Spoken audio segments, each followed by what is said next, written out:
పైన మీరు చూస్తున్నటువంటి ఈ పెద్ద ఆయన మీద కేసు వేశారు. ఆ కేసు గురించి తెలుసుకున్నారంటే మాత్రం ఖచ్చితంగా మీకు కోపం వస్తుంది. ఈ పెద్ద ఆయన పేరే రామచంద్ర యాదవ్ గారు. బీహార్ లో ఒక పెద్ద కొండని ఈయన బద్దలు కొడుతున్నారు. ఎందుకు? ఈ కొండని తవ్వేసి ఆయన స్వార్థానికి ఆయన ఉపయోగించుకోవడానికి కాదు, ఒక 2 విలేజ్ల మధ్య అత్యధికంగా ఉండేటటువంటి దూరాన్ని తగ్గించడానికి దాదాపు 1993 నుంచి ఒక కొండను తవ్వుకుంటూ ఒక మార్గాన్ని క్రియేట్ చేశారు.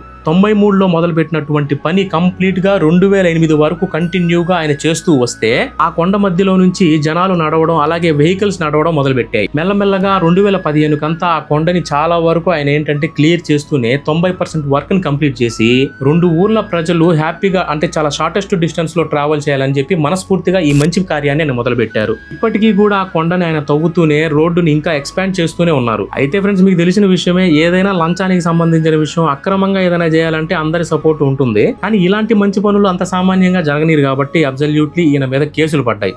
जी हम पर केस करके फंसा दिया गया।